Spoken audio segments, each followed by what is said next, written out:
What is going on, everybody? Welcome back to the Civ 5 AI only community battle, and in this episode it's just gone turn 200, so we will be looking at the info addict, seeing who's doing well so far, because obviously this is going to be what's important at deciding the winner in 2 to 300 turns time. We'll see. It might be the turn 400 game, it might be a turn 500 game.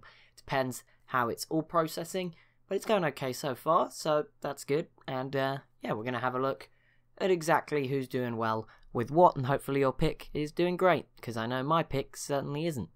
Population, Samoa are leading the way, 14 million people. They've kept hold of that good start they've made. Vietnam are now up to second, and the only other civ with double digits before the millions. Obviously there's 8 digits there, but ignore that. Ignore that, don't worry. 10 million people, actually nearly 11 now, and same, Samoa are nearly at 15. Belgium are in third, the Huns in fourth, Brazil in fifth, so I'll just go over the top 5 probably. Crop yield, oh no, the Huns are leading the way. Ethiopia in second, Vietnam in third, Samoa in fourth. Vietnam and Samoa and the Huns sort of recurring, and Belgium in fifth again. Manufactured goods is a big one. Production, the Moors leading the way on production, 128 million tons. Ethiopia in second, 121 million tons. Vietnam in third, Belgium fourth, the Inca in fifth, and everyone else is below 100. Land area is the next sort of big category. GMP is just gold income, I believe, so that's not taken away what they're spending, so it's not really helpful. Land area, Ethiopia is the biggest, which actually you can see that on the map. They are pretty big. They're only just bigger than the Moors, but the Moors is a bit harder to tell because their borders are very weird. They're about to settle another city. You probably can see the settler sort of faded out there in Brittany. It looks like they're about to settle over there, or maybe they're going to go to Ireland. I don't know, one or the other. Vietnam also over 1 million square kilometers, just a little bit behind. Australia about to be there, and Texas in fifth as well. Polynesia, surprisingly, doing quite well. I think that's because sea tiles are included. I think that's what we've concluded over the last few Civ 5 games, that sea tiles are included. Vietnam has the largest army right now at 161,000 soldiers, ahead of the Moors at 152,000, Ethiopia 139,000, Belgium 130,000, that's surprising, Rhodesia and the Zulu down there in the southern part of Africa, both with huge armies as well. Samoa, Mongolia is here as well. Mongolia, that's interesting. See them. Japan has been sort of around 10th every time. I'm noticing them there. I see them there every time. That doesn't matter. We'll come on to happiness or whatever in a minute, so it's fine. Social policy-wise, Samoa's leading the way with 18. Wow, that's good. India, Polynesia, and Vietnam will have 15. 14 for Belgium, Texas, and Ethiopia. We're starting to see some civs recurring at the top. Is anyone... No one's unhappy.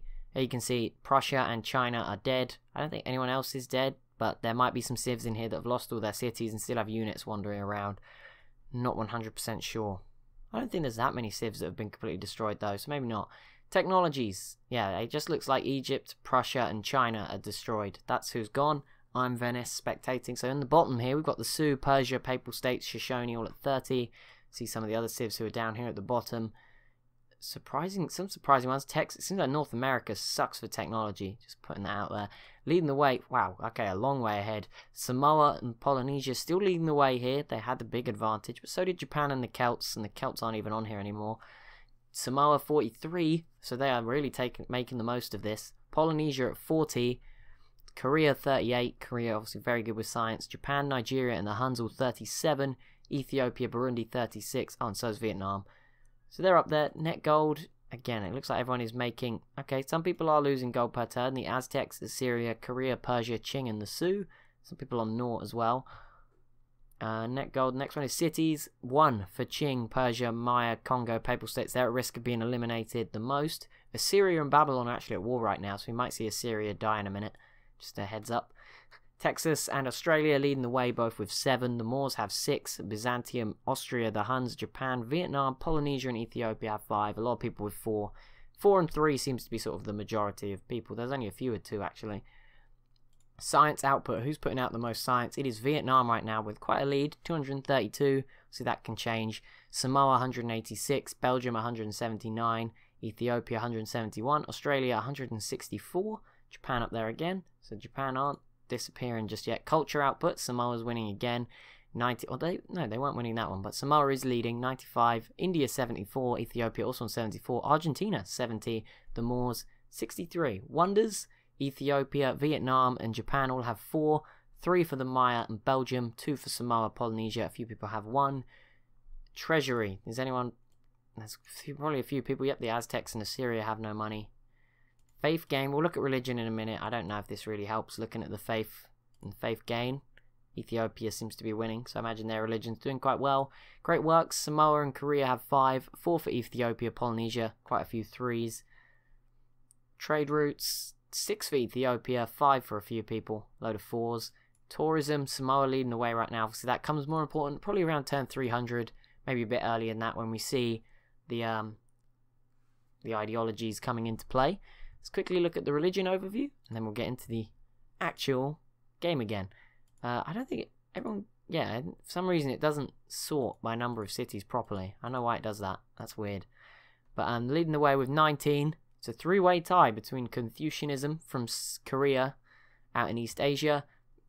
Europe, we've got Belgium with Buddhism, also in 19, and Burundi have also spread Judaism to 19 cities in Africa. Ethiopia doing very well just behind though. 15 cities for Eastern Orthodox in East Africa. 13 from the Mayans with Hinduism. Obviously I expect that will continue to grow across the Americas, being the only religion there. Then not been so well for the other 2 religions. Catholicism for the Celts only at 5 cities. They're going to have difficulties being an island, and Rome have really struggled with Sikhism. Let's hit it next turn. Let's keep going. Next 100 turns till we look at them. Yeah, you can see Babylon is really going after Assyria here, trying to take the city of Babylon back, but Australia might distract them, of all people. But Byzantium is coming as well, so Syria could be in trouble if they lose a lot of units, because Byzantium's coming for them, and if Byzantium were to take this, they would look very interesting. See, they've got to keep an eye on Austria, but I think they're pretty safe from that one breaking out. Attila's not really recovering. He's just built a ton of boats. I mean, this city is surely going to fall. There is no melee units, though, so it is not going to fall just yet, but you'd expect it to at some point. I mean, Gandhi has destroyed his army attacking it. That's not really gone his way. And Qing now have a settler, maybe going for this Indonesian island.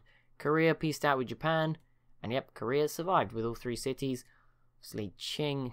Mongolia pieced out with Qing. I don't know what Vietnam are doing. This might balance the game a little bit, though. Vietnam doing something stupid with their army might just balance it, because they were snowballing a little bit, but obviously there's plenty of time for other people to snowball. I don't think Vietnam's like a guaranteed winner just yet, by any means. Okay, Babylon are trying their best. Let's say it's going to be a few turns, but when Byzantium arrives, that could really change things. Ethiopia also, there's a few settlers. Looks like those last few spots of land around the map, there isn't too many. There's a few around Europe. I can see spots. North America, there's still space if people wanted to settle in, say, the tundra. There's lots of wars going on up here, but no cities being sieged out right now. And other than that, there's not much space. There's maybe a tiny bit here in South America. I don't know, maybe you could settle here. Maybe the game won't let you. Not really sure. And there's a little bit around Mongolia, again, up in the tundra or the desert, if people were interested in that. And also, the Indonesian islands are probably the most valuable land right now. No one has really gone for them as of yet. I'm surprised Samoa hasn't, but their population's quite high, so maybe they're just avoiding that. Look at this city. It's already at 26. And, I mean, look at it. It's a tiny little island. This time, I didn't even move them. Like, I remember in the reverse colonization game, I moved them onto Samoa, and they made a huge city. But here, they've not even needed that. They've made a huge city on that tiny 1 tile, which is incredible. Like, I didn't even need to move them to give them a chance this time around. Maybe I didn't last time, but here we go. Belgium, by the way, have got their unique units, the Chasseurs, which I think is a musket man replacement, but it might be... It looks like it should be rifleman, but I think it is musketman. Like, they look just like the rifleman unit. Oh, and Attila did it. Oh, he built a lancer and went down the road. But there you go, the Huns grabbing the former Persian capital, and now there is a wall pretty much of Hunnic cities separating all the way from sort of the north of the map here, cutting off Europe from Mongolia, basically. So that's interesting. Attila, a bit weird. See how he'll defend this. It's going to be difficult. He should be okay. I mean, from the west, he's pretty safe until Byzantium.